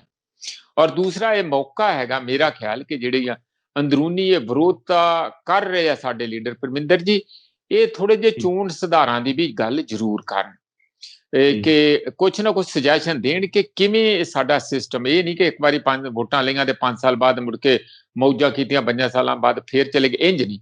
ਲਗਾਤਾਰ ਸੋਸ਼ਲ ਆਡਿਟਿੰਗ ਜਿਹਨੂੰ ਕਹਿੰਦੇ ਆ, ਸਮਾਜ ਸਾਹਮਣੇ, ਲੋਕਾਂ ਵੋਟਰਾਂ ਸਾਹਮਣੇ ਇਹਨਾਂ ਦੀ ਜਵਾਬਦੇਹੀ ਕਿਵੇਂ ਤੈਅ ਹੋਵੇ। ਜੇ ਨਹੀਂ ਕੰਮ ਕਰਦੇ ਤੇ ਇਹਨਾਂ ਦੀ ਜਗ੍ਹਾ ਕੋਈ ਬਦਲ ਕੇ ਹੋਰ ਕਿਵੇਂ ਵਿਕਲਪਿਕ ਲੀਡਰ ਜਾਂ ਸੱਤਾ ਦਾ ਕੇਂਦਰ ਨਵਾਂ ਹੋਵੇ ਜਿਹੜਾ ਉਸ ਦੀ ਕਮਾਂਡ ਸੰਭਾਲੇ। ਜਿਵੇਂ ਕੋਈ ਸਰਪੰਚ ਹੇਰਾਫੇਰੀ ਕਰ ਜੇ ਤੇ ਉਹਦਾ ਚਾਰਜ ਡਿਸਟ੍ਰਿਕਟ ਐਡਮਿਨਿਸਟ੍ਰੇਸ਼ਨ ਨੂੰ ਚਲੇ ਜਾਂਦਾ ਜਾਂ ਬਲਾਕ ਦੇ ਐਡਮਿਨਿਸਟ੍ਰੇਸ਼ਨ ਨੂੰ ਦੇ ਦਿੱਤਾ ਜਾਂਦਾ, ਜਿਵੇਂ ਵੀ ਉਹਨਾਂ ਨੂੰ ਠੀਕ ਲੱਗੇ। ਇਹ ਜਿਹੜਾ ਚਾਰਜ ਆ ਫਿਰ ਉਸ ਬੰਦੇ ਦਾ ਜਾਂ ਉਸ ਧੜੇ ਦਾ ਦੇ ਦੇਣਾ ਚਾਹੀਦਾ, ਫਿਰ ਦੁਬਾਰਾ ਚੋਣਾਂ ਹੋਣ। ਇਹੋ ਜਿਹੇ ਕੰਮ ਹੋਣੇ ਚਾਹੀਦੇ ਆ ਕੁਛ, ਨਹੀਂ ਤੇ ਮੈਨੂੰ ਲੱਗਦਾ ਰੋਣਾ ਤੇ ਲੋਕ ਗੱਲਾਂ ਤੇ ਸਾਰੀਆਂ ਇਹ ਕਰਦੇ ਕਿ ਅਸੀਂ ਲੋਕਾਂ ਲਈ ਕਰਦੇ, ਲੋਕਾਂ ਲਈ ਕੁਰਬਾਨੀਆਂ, ਲੋਕਾਂ ਲਈ ਕੁਝ ਨਹੀਂ ਹੋਇਆ, ਹੁਣ ਕਿਵੇਂ ਜਾਈਏ ਲੋਕ? ਪਰ ਅਲਟੀਮੇਟਲੀ ਜਦੋਂ ਸੱਤਾ ਆਉਂਦੀ ਹੈ ਤੇ ਬਹੁਤੇ ਸਾਡੀ ਰਾਜਨੀਤਿਕ ਜਮਾਤ ਚੋਂ ਲੋਕ ਆਪਣੇ ਹਿੱਤਾਂ ਲਈ ਹੀ ਸੱਤਾ ਨੂੰ ਵਰਤਣ ਦੇ ਲਈ ਉੱਥੇ ਤੱਕ ਸੀਮਿਤ ਹੋ ਜਾਂਦੇ ਆ, ਔਰ ਲੋਕ ਜਿਹੜੇ ਵਿਚਾਰੇ ਉਂਝ ਹੀ ਮੂੰਹਾਂ ਵੱਲ ਤੱਕਦੇ ਰਹਿ ਜਾਂਦੇ ਆ। ਇਹ ਮੌਕਾ, ਚੰਗਾ ਮੌਕਾ ਆ ਕਿ ਆਪਣੀ ਅਲੱਗ ਵਿਲੱਖਣ ਯੂਨੀਕ ਕਿਸਮ ਦੀ ਰਾਜਨੀਤੀ ਤੇ ਸੇਧ ਤੇ ਵਿਜ਼ਨ ਕੀ ਹੋਵੇ, ਉਹ ਭਾਵੇਂ ਬਾਹਰਲੀਆਂ ਪਾਰਟੀਆਂ ਤੇ ਭਾਵੇਂ ਆਪਣਾ ਵਿਰੋਧੀ ਧੜਾ ਆ। ਜੇ ਤੁਸੀਂ ਕੈਪਟਨ ਦੀ ਭਰਸਣਾ ਕਰਦੇ ਆ ਤੇ ਇਹਨਾਂ ਨੂੰ ਕੋਈ ਦੱਸਣਾ ਤੇ ਪਊ ਅਸੀਂ ਅਲੱਗ ਕਿਵੇਂ ਆ। ਇਸ ਕਰਕੇ ਤਾਂ ਨਹੀਂ ਨਾ ਕਿ ਅਸੀਂ ਗੱਲਾਂ ਚੰਗੀਆਂ ਕਰਦੇ ਆ ਤੇ ਇਸ ਕਰਕੇ ਕੈਪਟਨ ਬਾਹਰ ਨਹੀਂ ਨਿਕਲਦਾ ਤੇ ਅਸੀਂ ਬਾਹਰ ਤੁਰੇ ਫਿਰਦੇ ਆ, ਅਸੀਂ ਕੋਠੇ ਤੇ ਜਾ ਕੇ ਦਵਾਈ ਮਾਰਦੇ ਆ, ਨਾਰੇ ਮਾਰਦੇ ਆ, ਕਾਲਾ ਝੰਡਾ ਲਾਉਂਦੇ ਆ, ਕੈਪਟਨ ਨੇ ਕਾਲਾ ਝੰਡਾ ਨਹੀਂ ਲਾਇਆ ਅਸੀਂ ਉਹਨਾਂ ਨਾਲੋਂ ਬੈਟਰ। ਇਹ ਗੱਲਾਂ ਵੀ ਜ਼ਰੂਰੀ ਹੈ, ਪਰ ਇੱਥੇ ਤੱਕ ਸੀਮਿਤ ਹੋ ਕੇ ਹੋ ਜਾਣਾ ਕਾਫੀ ਨਹੀਂ ਹੈ। ਹਾਂਜੀ ਪਰਮਿੰਦਰ ਜੀ, ਬਿਲਕੁਲ। ਜਿਵੇਂ ਪਹਿਲਾਂ ਮੋਦੀ ਨੇ ਵੀ ਤਾਂ ਬੜੇ ਵਾਅਦੇ ਕੀਤੇ ਸੀਗੇ ਜਦੋਂ ਸਰਕਾਰ ਬਣਾਉਣੀ ਸੀਗੀ ਜਾਂ ਸੱਤਾ ਦੇ ਵਿੱਚ ਆਉਣਾ ਸੀਗਾ, ਏਡੇ ਵਾਅਦੇ ਕੀਤੇ ਸੀਗੇ, ਹਰ ਇੱਕ ਬੰਦਾ ਸੁਣ ਕੇ ਪ੍ਰਭਾਵਿਤ ਹੋ ਗਿਆ ਸੀ, ਔਰ ਪੂਰਾ ਦੇਸ਼ ਹੀ ਕਹਿ ਲਓ ਇੱਕ ਤਰ੍ਹਾਂ ਦਾ ਮੋਦੀ ਹੋਣ ਲੱਗ ਸੀ। ਔਰ ਜਦੋਂ ਸੱਤਾ 'ਚ ਆਇਆ ਤਾਂ ਸਾਰਾ ਕੁਛ ਚਾਲ ਚੱਲਣ ਸਭ ਕੁਛ ਬਦਲ ਗਿਆ। ਸੋ ਉਹੀ ਜਿਹੜਾ ਪ੍ਰਭਾਵ ਆਪਾਂ ਕਹਿ ਲਓ ਕਿ ਪੰਜਾਬ ਦੇ ਵਿੱਚ ਵੀ ਦੇਖਣ ਨੂੰ ਮਿਲ ਸਕਦਾ। ਜੇ ਕੋਈ ਸੱਤਾ ਦੇ ਵਿੱਚ ਆਉਂਦਾ, ਪਾਵਰ 'ਚ ਆਉਂਦਾ, ਤਾਂ ਪਾਵਰ 'ਚ ਆਉਣ ਤੋਂ ਬਾਅਦ ਕੀ ਕਰੇਗਾ, ਕਿਵੇਂ ਹੱਥ ਪਾਏਗਾ? ਜੇ ਚਾਹੇ ਦੋਸ਼ੀਆਂ ਦੀ ਗੱਲ ਕਰਦਾ ਕੋਈ ਬੇਅਦਬੀ ਦੀ, ਚਾਹੇ ਭ੍ਰਿਸ਼ਟਾਚਾਰ ਨੂੰ ਖਤਮ ਦੀ ਗੱਲ ਕਰਦਾ, ਤੇ ਚਾਹੇ ਕੋਈ ਗੱਲ ਕਰਦਾ ਕਿ ਮਾਫੀਆ ਜਿਹੜਾ ਹੈਗਾ ਉਹਨੂੰ ਖਤਮ ਕਰਦਾ ਜਾਊਗਾ। ਪਰ ਪਾਲਿਸੀ, ਨੀਤੀ ਕੀ ਹੈ, ਨੀਅਤ ਕੀ ਹੈ, ਹੱਥ 'ਚ ਪਾਵਰ ਕਿੰਨੀ ਹੈ? ਹਾਈ ਕਮਾਂਡ ਤੋਂ ਬਿਨਾਂ, ਜਿਵੇਂ ਪ੍ਰੋਫੈਸਰ ਸਾਹਿਬ ਨੇ ਦੱਸਿਆ ਕਿ ਹਾਈ ਕਮਾਂਡ ਤੋਂ ਬਿਨਾਂ ਕੋਈ ਕਦਮ ਪੁੱਟ ਸਕਦਾ ਜਾਂ ਨਹੀਂ, ਇਹ ਸਾਰਾ ਕੁਛ ਦੇਖਣਾ ਪਏਗਾ। ਇੱਕ ਪ੍ਰੋਫੈਸਰ ਸਾਹਿਬ ਵਿੱਚ ਹੋਰ ਗੱਲ ਕਰ ਰਹੇ ਸੀ ਆਪਾਂ, ਕੈਪਟਨ ਅਮਰਿੰਦਰ ਤੇ ਸਿੱਧੂ ਦੀ ਜੰਗ ਦੀ ਕਰ ਰਹੇ ਹਾਂ। ਜਿਵੇਂ ਪ੍ਰਗਟ ਨੇ ਵੀ ਇਹ ਗੱਲ ਕੀਤੀ ਹੈ ਕਿ ਵੋਟ ਲਾਉਣ ਨਾਲ ਤਾਂ ਕੋਈ ਬਣਦਾ ਨਹੀਂ ਕੋਈ ਕੁਛ, ਇਹਨਾਂ ਦੀ ਪੋਸਟਰ ਜੰਗ ਜਿਹੜੀ ਹੈਗੀ ਆ ਹੋਰ ਭਿਆਨਕ ਰੂਪ ਧਾਰਨ ਕਰ ਗਈ ਹੈ। ਪਟਿਆਲਾ ਜਿਹੜਾ ਸ਼ਾਹੀ ਸ਼ਹਿਰ ਹੈ ਕੈਪਟਨ ਅਮਰਿੰਦਰ ਸਿੰਘ ਦਾ, ਉੱਥੇ ਇੱਕ ਪਾਸੇ ਦਾ ਪੋਸਟਰ ਲੱਗਿਆ ਹੋਇਆ, ਵੱਡਾ ਬੋਰਡ ਲੱਗਿਆ ਹੋਇਆ ਜਿਹੜਾ ਉਹ ਫਲੈਕਸ ਬੋਰਡ, ਉਹ ਤਾਂ ਲੱਗਿਆ ਹੈ ਕਿ ਕੈਪਟਨ ਇੱਕ ਹੀ ਹੁੰਦਾ ਹੈ। 2022 ਦੇ ਵਿੱਚ ਵੀ ਉਹੀ ਕੈਪਟਨ ਆਏਗਾ। ਉੱਥੇ ਕੈਪਟਨ ਅਮਰਿੰਦਰ ਸਿੰਘ ਦੀ ਫੋਟੋ ਆ। ਦੂਜੇ ਪਾਸੇ ਉਹਦੇ ਬਿਲਕੁਲ ਸਾਹਮਣੇ ਇੱਕ ਪੋਸਟਰ ਲੱਗ ਗਿਆ ਕਿ ਸਿੱਧੂ ਪੰਜਾਬ ਸਾਰਾ ਤੇਰੇ ਨਾਲ ਆ। ਏਦਾਂ ਦਾ ਪੋਸਟਰ ਲੱਗਿਆ ਕਿ ਮੰਗਦਾ ਹੈ ਪੰਜਾਬ ਗੁਰੂ ਦੀ ਬੇਅਦਬੀ ਦਾ ਹਿਸਾਬ। ਤੇ ਇਹ ਪੋਸਟਰ ਉੱਥੇ ਸਿੱਧੂ ਦੀ ਫੋਟੋ ਆ। ਦੋਨੋਂ ਆਮੋ ਸਾਹਮਣੇ ਟਕਰਾਅ ਦੇ ਵਿੱਚ ਐ ਕਹਿ ਲਓ ਕਿ ਉੱਥੇ ਵੱਧ ਰਿਹਾ ਹੈ। ਸਿੱਧੂ ਵੀ ਕਾਫੀ ਦਿਨਾਂ ਤੋਂ ਪਟਿਆਲਾ 'ਚ ਡੇਰੇ ਲਾਏ ਹੋਏ ਨੇ, ਹਾਲਾਂਕਿ ਬਿਮਾਰੀ ਦਾ ਬਹਾਨਾ ਲਾਇਆ ਹੋਇਆ ਕਿ ਬਿਮਾਰੀ ਹੈ। ਬਹਾਨਾ ਤਾਂ ਨਹੀਂ ਕਹਿ ਸਕਦੇ, ਚਲੋ ਬਿਮਾਰੀ ਹੋ ਸਕਦੀ ਹੈ, ਗੰਭੀਰ ਬਿਮਾਰੀ ਕੋਈ ਦੱਸਦੇ ਆ ਉਹਦੇ ਮੈਸੇਜ ਤੇ ਉਹਦੇ। ਲੇਕਿਨ ਸਿਆਸੀ ਹਲਕਿਆਂ 'ਚ ਇਹੀ ਹੈ ਕਿ ਉਹ ਪਟਿਆਲਾ ਤੋਂ ਤਿਆਰੀ ਕਰ ਰਹੇ ਆ ਤੇ ਪੋਸਟਰ ਜੰਗ ਜਾਰੀ ਹੈ। ਪ੍ਰਗਟ ਸਿੰਘ ਦਾ ਕਹਿਣਾ ਕਿ ਮੈਂ ਕਪਤਾਨ ਰਿਹਾ ਤੇ ਮੈਨੂੰ ਇਹ ਦੱਸਣ ਦੀ ਲੋੜ ਨਹੀਂ ਪਈ ਕਿ ਮੈਂ ਕਪਤਾਨ ਹਾਂ। ਤੇ ਜੇ ਇਦਾਂ ਦੀ ਗੱਲ ਕੈਪਟਨ ਸਾਹਿਬ ਕਰ ਰਹੇ ਆ ਜਾਂ ਉਹਨਾਂ ਦੇ ਬੰਦੇ ਕਰ ਰਹੇ ਆ, ਤਾਂ ਕਿਤੇ ਨਾ ਕਿਤੇ ਉਹ ਕਹਿੰਦਾ ਵੀ ਇਹ ਗੱਲ ਕਬੂਲ ਰਹੇ ਹੈ ਕਿ ਲੋਕਾਂ ਦੇ ਵਿੱਚ ਉਹਨਾਂ ਨੂੰ ਦੱਸਣਾ ਪੈ ਰਿਹਾ, ਕਾਰਗੁਜ਼ਾਰੀ ਕੋਈ ਨਹੀਂ ਹੋਈ। ਤੁਹਾਡਾ ਕੀ ਕਹਿਣਾ? ਨਹੀਂ ਨਹੀਂ, ਠੀਕ ਹੈ। ਇਹ ਤੇ ਆਪਣੇ ਆਪ ਨੂੰ ਉਸ ਤਰੀਕੇ ਨਾਲ ਦੱਸਣਾ, ਇਹ ਦਸਾਉਂਦਾ ਕਿ ਉਹਨੂੰ ਵਿਸ਼ਵਾਸ ਨਹੀਂ ਹੈ ਕਿ ਮੈਂ ਹੈ ਕੈਪਟਨ ਦੀ। ਠੀਕ, ਪ੍ਰਗਟ ਉਹਨਾਂ ਨੇ ਉਸ ਕਿਸਮ ਦੀ ਜਿਹੜੀ ਚੁਸਕੀ ਲਈ ਆ ਉਹ ਠੀਕ ਹੈਗੀ ਆ। ਇਸ ਜਿਹੜੀ ਪੋਸਟਰ ਜੰਗ ਹੈ ਨਵੀਂ ਚੱਲ ਪਈ। ਉੱਥੇ ਸਿੱਧੂ ਦੇ ਅੰਮ੍ਰਿਤਸਰ 'ਚ ਥੋੜੇ ਦਿਨ ਪਹਿਲਾਂ ਪੋਸਟਰ ਲੱਗੇ, ਉਦੋਂ ਬਾਅਦ ਗੁਰਦਾਸਪੁਰ ਵਾਲੇ MP ਦੇ ਜਿਹੜਾ BJP ਦਾ ਯੰਗ ਮੁੰਡਾ ਐਕਟਰ ਹੈ ਉਹਦੇ ਵੀ ਪੋਸਟਰ ਉੱਥੇ ਲੱਗੇ ਹੋਏ ਸੀਗੇ ਵੀ ਕਿੱਥੇ ਗੁੰਮਸ਼ੁਦਾ ਦੀ ਤਲਾਸ਼ ਵਾਲੇ। ਤੇ ਇਹ ਹੁਣ ਇਹ ਇੱਕ ਨਵਾਂ ਤਰੀਕਾ ਨਿਕਲਿਆ, ਕਿਉਂਕਿ ਪੋਸਟਰ ਪਹਿਲਾਂ ਨਾਲੋਂ ਬੜੇ ਇਫੈਕਟਿਵ, ਬੜੇ ਪ੍ਰਭਾਵਸ਼ਾਲੀ ਤੇ ਸਸਤੇ ਬਣ ਜਾਂਦੇ ਆ ਤੇ ਮੀਡੀਆ ਦੇ ਵੀ ਨਿਗਾਹ ਤੇ ਚੜ੍ਹਦੇ ਆ। ਉਹ ਕਾਫੀ ਸੋਸ਼ਲ ਮੀਡੀਆ ਦੇ ਉੱਤੇ ਫਿਰ ਘੁੰਮਦੇ ਆ ਆਪੋ ਆਪਣਾ ਇੱਕ ਪ੍ਰਚਾਰ ਕਰਨ ਲਈ। ਪ੍ਰੈਸ ਕਾਨਫਰੰਸ ਨਾਲੋਂ ਮੈਨੂੰ ਲੱਗਦਾ ਜ਼ਿਆਦਾ ਚਰਚਿਤ ਵੀ ਤੇ ਪ੍ਰਭਾਵਸ਼ਾਲੀ ਉਹ ਪੋਸਟਰ ਵਾਰ ਜਿਹੜੀ ਸ਼ੁਰੂ ਹੋ ਜਾਂਦੀ, ਉਹ ਇੱਕ ਨਵਾਂ ਤਰੀਕਾ ਆਪੋ ਆਪਣੇ ਸਕੋਰ ਸੈਟਲ ਕਰਨ ਦਾ ਹੈਗਾ। ਮੇਰੇ ਤੇ ਅਜੇ ਵੀ ਇਹੀ ਕਹਿਣਾ ਹੈ, ਲੋਕਾਂ ਨੂੰ ਲੋੜ ਲੀਡਰਾਂ ਦੀ ਪਰਮਿੰਦਰ ਜੀ ਹੈਗੀ ਹੈ, ਬਿਲਕੁਲ ਕੋਈ ਦੋ ਰਾਏ ਨਹੀਂ ਹੈ। ਸਿੱਧੂ ਸਾਹਿਬ ਜੀ ਸਦਕੇ ਆਉਂ, ਸਿੱਧੂ ਸਾਹਿਬ ਇੱਕ ਆਪਣੀ ਟੀਮ ਨੂੰ ਇੱਕ ਦਿਖਾਲ ਦੇਣ, ਟੀਮ ਨੂੰ ਬਿਠਾਲ ਦੇਣ। ਐਡੀ ਗੱਲ ਹੈ ਜੇ ਇਹਨਾਂ ਨੇ ਆਪਣੇ ਲੋਕਾਂ ਤੇ ਇਹਨਾਂ ਨੂੰ ਭਰੋਸਾ ਤੇ ਛੱਡ ਦੇਣ ਕਾਂਗਰਸ ਸਾਰੇ। ਜ਼ਰੂਰੀ ਕਾਂਗਰਸ ਵਿੱਚ ਕੀ ਪਿਆ, ਫਿਰ ਉੱਥੇ ਜਾ ਕੇ ਸੋਨੀਆ ਗਾਂਧੀ ਦੇ ਜਾ ਕੇ ਹਾੜੇ ਕੱਢਿਆ ਕਰਨਗੇ, ਕਦੀ ਪ੍ਰਿਯੰਕਾ ਫੋਨ ਕਰੂਗੀ, ਕਦੀ ਰਾਹੁਲ ਕਰੂਗੀ। ਇਹ ਅੱਧੇ ਬੰਦੇ ਦੇ ਗੋਡੇ ਤੇ ਦਿੱਲੀ ਵੱਲ ਗੇੜੇ ਮਾਰਦਿਆਂ ਥੱਕ ਜਾਂਦੇ ਆ। ਕੀ ਲੈਣਾ ਉੱਥੇ? ਜੇ ਤੁਸੀਂ ਪੰਜਾਬ ਦੀ ਸੇਵਾ ਕਰਨੀ ਹੈ ਤੇ ਤੁਸੀਂ ਵਾਕਿਆ ਹੀ ਪੰਜਾਬ ਨੂੰ ਪੜਨਾ ਹੈ, ਪੰਜਾਬ ਲੈਵਲ ਦੀ ਪਾਰਟੀ ਬਣਾ ਲਓ। TMC ਬਣਾਈ ਆ ਅਗਲੀ ਨੇ ਤੇ ਧੂੜ ਚਟਾਤੀ ਨੇ। ਵੱਡਾ ਜਿਹੜਾ ਸਭ ਤੋਂ ਵੱਡਾ ਆਪਣੇ ਆਪ ਨੂੰ ਲੀਡਰ ਸਮਝਦਾ, ਚਟਾਤੀ ਕਿ ਨਹੀਂ ਧੂੜ? ਮੈਨੂੰ ਦੱਸੋ ਤੁਸੀਂ। ਇਸ ਕਰਕੇ ਜੇ ਸਿੱਧੂ ਨੇ ਕੁਝ ਕਰਨਾ, ਮੈਨੂੰ ਡਾਊਟ ਇਹ ਹਮੇਸ਼ਾ ਹੋ ਜਾਂਦਾ ਆ ਕਿ ਉਹਦੇ ਵਿੱਚ ਰਹਿ ਕੇ ਕਿਵੇਂ ਕਰੋਗੇ। ਜਿਹੜਾ ਢਾਂਚਾ, ਜਿਹੜਾ ਟਾਂਗਾ ਜਗ੍ਹਾ ਜਗ੍ਹਾ ਤੋਂ ਟੁੱਟਿਆ ਪਿਆ, ਚੂਈ ਚੂਈ ਕਰਦਾ, ਕਦੀ ਉਹਦਾ ਪਹੀਆ ਲੱਥ ਜਾਂਦਾ, ਕਦੀ ਸੀਟ ਦੇ ਵਿੱਚ ਮੇਖ ਤੁਹਾਡੇ ਬਹਿਣ ਲੱਗਿਆ ਲੱਗ ਜਾਂਦੀ, ਕੱਪੜੇ ਪਾਟ ਜਾਂਦੇ ਆ। ਜਿਹੜਾ ਟਾਂਗਾ ਇਹੋ ਜਿਹਾ ਬੋਦਾ ਹੋ ਗਿਆ ਤੇ ਘੋੜਾ ਵੀ ਲੰਗੜਾ ਜਿਹਦਾ, ਗਾਂ ਚੱਲਣਾ ਕਿਵੇਂ ਆ? ਉਸ ਟਾਂਗੇ ਤੇ ਸਿੱਧੂ ਸਾਹਿਬ ਜਿਹੜੇ ਰੇਸੀ ਘੋੜੇ ਹੈਗੇ ਆ, ਉਹ ਟਾਂਗਾ ਕਿਵੇਂ ਚੱਲੂਗਾ? ਸਮਝੇ? ਇਸ ਲਈ ਮੈਨੂੰ ਤੇ ਲੱਗਦਾ ਇਹਨਾਂ ਨੂੰ ਇੱਕ ਆਪਣੀ ਤਗੜੀ ਗੱਡੀ ਤਿਆਰ ਕਰਨੀ ਚਾਹੀਦੀ ਆ, ਜਿਹੜੀ ਇਹਨਾਂ ਦਾ ਭਾਰ ਵੀ ਚੱਲੇ ਤੇ ਇਹਨਾਂ ਦੀ ਸਪੀਡ ਦੇ ਉੱਤੇ ਕਾਮਯਾਬ ਰਹੇ। ਨਹੀਂ ਤੇ ਟਾਂਗਾ ਕਾਂਗਰਸ ਦਾ ਹੈ ਨਾ, ਔਰ ਰਾਜਨੀਤੀ ਇਹਨਾਂ ਦੀ ਵਿੱਚ ਚਲਾਉਣ ਵਾਲੇ ਇਹ ਹੁਣ ਉਹ ਮੇਲ ਜਿਹਾ ਨਹੀਂ ਬਣਨਾ। ਇਹ ਸੋਚ ਲੈਣ, ਲੋੜ ਜ਼ਰੂਰ ਹੈਗੀ ਆ। ਜੇ ਇਮਾਨਦਾਰ ਵਾਕਿਆ ਹੀ ਜਿਸ ਤਰੀਕੇ ਨਾਲ ਸਰਟੀਫਿਕੇਟ ਲਾਤੇ ਆ ਕੰਧਾਂ ਤੇ, ਪੋਸਟਰ ਲਾ ਕੇ ਕਿ ਲੋਕ ਇਹਨਾਂ ਨੂੰ ਲੱਭਦੇ ਆ, ਲੋਕ ਚਾਹੁੰਦੇ ਆ, ਇਹੋ ਜਿਹੇ ਇਮਾਨਦਾਰ ਲੀਡਰ ਚਾਹੀਦੇ ਆ। ਥੋੜਾ ਜਿਹਾ ਫਿਰ ਇੱਕ ਵਾਰੀ ਆਪਣਾ ਦਿਖਾ ਦੇਣ, ਚਮਤਕਾਰ ਦਿਖਾ ਦੇਣ। ਜੇ ਵਿੱਚ ਰਹਿ ਕੇ ਕਰਨਾ ਤੇ ਉਹ ਮੈਨੂੰ ਲੱਗਦਾ ਕਿ ਕਾਫੀ ਮੁਸ਼ਕਲ ਵਾਲਾ ਕੰਮ ਹੈ। ਜੀ ਜੀ ਪ੍ਰੋਫੈਸਰ ਸਾਹਿਬ, ਇੱਕ ਆਖਰੀ ਸਵਾਲ ਆ। ਜਿੱਦਾਂ ਤੁਸੀਂ ਗੱਲ ਕੀਤੀ ਹੈ ਕਿ ਲੋਕ ਹੁਣ ਉਦਾਂ ਦੇ ਨਹੀਂ ਰਹੇ, ਜਦੋਂ ਜਾਓਗੇ ਪੁੱਛਣਗੇ ਲੋਕ ਵੀ ਕੀ ਕੀਤਾ ਜਾਂ ਕੀ ਕਾਰਗੁਜ਼ਾਰੀ ਹੈ, ਜਾਂ ਭੋਲੇ ਭਾਲੇ ਨਹੀਂ ਰਹੇ ਹੁਣ। ਪਰ ਜੇ ਇਹਨਾਂ ਦੀ ਰੈਲੀਆਂ ਦੇਖੀਆਂ ਜਾਣ ਜਿਹੜੀਆਂ ਹੁਣ ਸ਼ੁਰੂ ਹੋ ਗਈਆਂ ਧਰਨਿਆਂ ਦੇ ਰੂਪ ਵਿੱਚ, ਚੋਣ ਰੈਲੀਆਂ ਹੀ ਕਹਿ ਲਓ ਇਹਨਾਂ ਨੂੰ ਵੀ ਕਰਦੇ ਨੇ ਇਹ ਧਰਨਿਆਂ ਦੇ ਰੂਪ ਵਿੱਚ ਇਕੱਠ ਦਿਖਾਉਂਦੇ ਨੇ ਤੇ ਲੋਕ ਉੱਥੇ ਜੁੜਦੇ ਨੇ। ਸੋਸ਼ਲ ਮੀਡੀਆ ਦੇ ਵਿੱਚ ਵੀ ਉਹਨਾਂ ਦਾ ਦੇਖੋ ਬਹੁਤ ਸਾਰਾ ਏਦਾਂ ਲਾਹਣਤਾਂ ਪਾਈਆਂ ਜਾਂਦੀਆਂ ਨੇ ਜੇ ਲੋਕ ਜਾਂਦੇ ਨੇ ਵੀ ਕਾਂਗਰਸੀ ਬਣ ਗਏ, ਫਿਰ ਅਕਾਲੀ ਬਣ ਗਏ, ਏਡਾ ਕੁਛ ਤੁਹਾਡੇ ਨਾਲ ਹੋ ਰਿਹਾ ਧੱਕਾ, ਤੇ ਇਹਨਾਂ ਨੇ ਇੰਨਾ ਕੁਛ ਕਰਤਾ, ਫਿਰ ਵੀ ਤੁਸੀਂ ਲੋਕ ਜਾ ਕੇ ਉਹਨਾਂ ਦੇ ਵਿੱਚ ਬੈਠਦੇ ਹੋ। ਇਹ ਕੀ ਲੱਗਦਾ ਤੁਹਾਨੂੰ? ਵਾਕਿਆ ਹੀ ਲੱਗਦਾ ਕਿ ਇਸ ਵਾਰ ਜਿਹੜਾ 2022 ਦੇ ਵਿੱਚ ਲੋਕਾਂ ਵੱਲੋਂ ਕੁਝ ਬਦਲਾਅ ਦਿਖਾਇਆ ਜਾਊਗਾ, ਜਾਂ ਤਸਵੀਰ ਪਿਛਲਾ ਸੱਚ ਕੁਛ ਹੋਰ ਹੈ, ਜਾਂ ਫਿਰ ਲੋਕ ਇੱਧਰਲੇ ਪਾਸੇ ਤੁਰ ਜਾਣਗੇ ਕੁਛ ਭੁੱਲ ਭੁਲਾ ਕੇ? ਦੇਖੋ ਜਿਹੜੇ ਪੰਜਾਬ ਦੇ ਲੋਕ ਆ ਬੜੇ ਚੇਤਨ ਆ ਔਰ ਬੜੀ ਜਲਦੀ ਕਿਸੇ ਵੀ ਚੀਜ਼ ਨੂੰ ਫੜ ਲੈਂਦੇ ਆ, ਬੜੇ ਵੈਲ ਕਨੈਕਟਡ ਵੀ ਹੈਗੇ। ਇੱਕ ਗੱਲ ਬਾਰ-ਬਾਰ ਮੀਡੀਆ ਵੀ ਮੈਨੂੰ ਪੁੱਛਦਾ, ਮੇਰਾ ਜਵਾਬ ਇਹੀ ਹੈ ਕਿ ਅੱਜ ਦੀ ਤਾਰੀਖ ਵਿੱਚ ਕਿਸਾਨ ਮੂਵਮੈਂਟ ਵੱਲੋਂ ਜਾਂ ਤਾਂ ਜਿਹੜੇ ਵੀ ਬੰਦੇ ਪ੍ਰਦਰਸ਼ਨਕਾਰੀ ਹੈਗੇ ਆ, ਭਾਵੇਂ ਉਹ ਕਿਸਾਨ ਆ, ਭਾਵੇਂ ਉਹ ਮਜ਼ਦੂਰ ਆ, ਭਾਵੇਂ ਕੋਈ ਹੋਰ ਹੈਗੇ, ਉਹ ਜੇ ਸਿੱਧਾ-ਸਿੱਧਾ ਰਾਜਨੀਤੀ ਵੱਲ ਕਦਮ ਦੀ ਗੱਲ ਕਰਨਗੇ ਤਾਂ ਉਹਨਾਂ ਦੇ ਜਿਸ ਮੁੱਦੇ ਤੇ ਲੱਗੇ ਹੋਏ ਉਹ ਕਮਜ਼ੋਰ ਪਊਗਾ। ਵਿਰੋਧੀ ਧਿਰ ਉਸ ਨੂੰ ਇਹ ਕਹੂਗਾ ਕਿ ਦੇਖਿਆ ਇਹ ਤੇ ਰਾਜਨੀਤੀ ਕਰਨ ਆਏ ਸੀਗੇ। ਇਸੇ ਕਰਕੇ ਇਹਨਾਂ ਦਾ ਤੇ ਕਿਸਾਨਾਂ ਨਾਲ ਜਾਂ ਮੁੱਦਿਆਂ ਨਾਲ ਕੋਈ ਸਰੋਕਾਰ ਨਹੀਂ ਹੈ, ਇਹ ਤੇ ਸੱਤਾ ਚਾਹੁੰਦੇ ਆ, ਸੂਬੇ ਦੀ ਸੱਤਾ ਚਾਹੁੰਦੇ, ਕੋਈ ਕੇਂਦਰ ਦੀ ਸੱਤਾ ਚਾਹੁੰਦਾ। ਇਸ ਲਈ ਇਹ ਮਾਹੌਲ ਬਿਲਕੁਲ ਅਜੇ ਨਹੀਂ ਹੈ ਕਿ ਜਿੱਥੇ ਕੁਝ ਵੀ ਸਿਰਫ ਤੇ ਸਿਰਫ ਜਿਹੜੀਆਂ ਉਹ ਮੰਗਾਂ ਤੇ ਜਦੋਜਹਿਦ ਹੋ ਰਿਹਾ, ਕੁਝ ਟੀਚਰ ਲੱਗੇ, ਕੁਝ EMPLOYE ਲੱਗੇ, ਕੁਝ ਹੋਰ ਲੱਗੇ, ਕੁਝ ਕਿਸਾਨ ਲੱਗੇ, ਕਿਤੇ ਮਜ਼ਦੂਰ ਲੱਗੇ, ਕਿਤੇ ਬਿਜਲੀ ਦੇ ਕਾਮੇ ਲੱਗੇ, ਬਹੁਤ ਕੁਝ ਚੱਲ ਰਿਹਾ। ਉਹ ਅਜੇ ਉਸ ਪਾਸੇ ਧਿਆਨ ਹੈ। ਜੇ ਮੰਨ ਲਓ ਇਹ ਸਾਰਾ ਜਿੱਤ ਦੇ ਨਗਾਰੇ ਵੱਜ ਜਾਂਦੇ, ਮੈਂ ਬਾਰ-ਬਾਰ ਜਿਹੜੀ ਗੱਲ ਕਹਿਣਾ, ਜਿੱਥੇ-ਜਿੱਥੇ ਵੀ ਬੰਦੇ ਉੱਥੇ ਕਾਮਯਾਬ ਹੋ ਜਾਂਦੇ ਆ, ਤਾਂ ਫਿਰ ਪੰਜਾਬ ਦੇ ਵਿੱਚ ਆਈਡੀਅਲੀ ਇਹਨਾਂ ਸਾਡੇ ਜਿਹੜੇ ਜੁਝਾਰੂ ਲੋਕ ਆ, ਜਿਹੜੇ ਐਡੀ ਵਿਸ਼ਾਲ ਮੂਵਮੈਂਟ ਦੇ ਸਿਰਜਣਹਾਰ ਆ, ਉਹਨਾਂ ਨੂੰ ਇਸ ਰਾਜਨੀਤਿਕ ਗੰਦਗੀ ਨੂੰ ਹੂੰਝਣ ਦੇ ਵਿੱਚ ਵੀ ਮਦਦ ਕਰਨੀ ਚਾਹੀਦੀ ਹੈ। ਇਹੀ ਸਾਡੇ ਸਾਰਿਆਂ ਦੇ ਆਪਣੇ ਹਿੱਤ ਵਿੱਚ ਹੈ।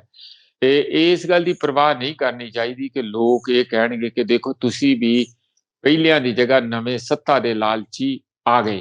ਹਾਲਾਂਕਿ ਪਰਮਿੰਦਰ ਇਹ ਗੱਲ ਸੱਚ ਆ ਕਿ ਲੋਕਾਂ ਦਾ ਭਰੋਸਾ ਬਹੁਤ ਵਾਰ ਟੁੱਟਿਆ। ਕਿਤੇ PPP ਆਈ, ਫਿਰ ਉਹ ਮਨਪ੍ਰੀਤ ਜੀ ਫਾਈਨੈਂਸ ਮਿਨਿਸਟਰ ਕਾਂਗਰਸ ਦੇ ਬਣ ਗਏ, ਫਿਰ ਆਮ ਆਦਮੀ ਪਾਰਟੀ ਆਈ ਝਾੜੂ ਲੈ ਕੇ, ਉਹ ਝਾੜੂ ਅੰਦਰ ਵੀ ਫੇਰਤਾ ਬਾਹਰ ਵੀ ਫੇਰਤਾ, ਗੰਦਗੀ ਉਨੀ ਦੀ ਉਨੀ। ਤੇ ਹੁਣ ਇਹ ਨਵੀਆਂ ਗੱਲਾਂ ਚੱਲ ਰਹੀਆਂ। ਇਸ ਲਈ ਲੋਕੀ ਵਿਚਾਰੇ ਬੜੇ ਸਤਾਏ ਤੇ ਅੱਕੇ ਹੋਏ ਲੋਕ ਹੈਗੇ। ਕਿਸਾਨੀ ਤੇ ਜ਼ਰੂਰ ਭਰੋਸਾ ਕਰ ਰਹੇ, ਕਿਉਂਕਿ ਧਰਾਤਲ ਤੇ ਲੜ ਕੇ ਐਨ ਆਪਣੇ ਸੀਸ ਤਲੀ ਤੇ ਰੱਖ ਕੇ ਲੜਾਈ ਕਰ ਰਹੇ, ਜਾਨ ਦੀ ਬਾਜੀ ਲਾ ਰਹੇ। ਛੋਟੀ ਗੱਲ ਨਹੀਂ, 500 ਤੋਂ ਵੱਧ ਫਾਰਮਰ ਉੱਥੇ ਸ਼ਹੀਦ ਹੋ ਗਏ। ਪੱਕੀ ਵੱਡੀ ਲੜਾਈ ਹੈ। ਇਹ ਲੜਾਈ 'ਚ ਵੀ ਇੰਨੇ ਕੀ ਬੰਦੇ ਸ਼ਹੀਦ ਹੁੰਦੇ, ਠੀਕ। ਇਸ ਲਈ ਉਸ ਲੜਾਈ 'ਚ ਜਿਹੜੀ ਨਿੱਤਰ ਕੇ ਕੋਈ ਵੀ ਚੰਗੇ ਬੰਦੇ, ਔਰਤਾਂ, ਮਰਦ, ਨੌਜਵਾਨ, ਕਿਸਾਨ ਜਿਹੜੇ ਆਉਂਦੇ ਆ, ਉਹਨਾਂ ਨੂੰ ਆਪਣੇ ਪੰਜਾਬ ਦੀ ਰਾਜਨੀਤੀ ਨੂੰ ਸਾਫ਼ ਕਰਨ ਲਈ, ਉਸ ਨੂੰ ਚੰਗੀ ਬਣਾਉਣ ਲਈ ਵੀ ਕਿਸੇ ਨਾ ਕਿਸੇ ਰੂਪ 'ਚ ਮਦਦ ਜ਼ਰੂਰ ਕਰਨੀ ਚਾਹੀਦੀ।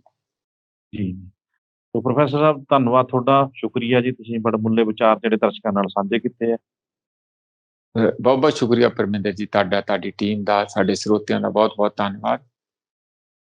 ਤੋ ਤੁਸੀਂ ਵੀ ਆਪਣੇ ਵਿਚਾਰ ਜਿਹੜੇ ਹੈਗੇ ਕਮੈਂਟ ਕਰਕੇ ਜ਼ਰੂਰ ਦੱਸਿਓ। ਲੋਕ ਰਾਣ ਚੈਨਲ ਨੂੰ ਸਬਸਕ੍ਰਾਈਬ ਕਰੋ। ਮੈਨੂੰ ਦਿਓ ਇਜਾਜ਼ਤ, ਧੰਨਵਾਦ।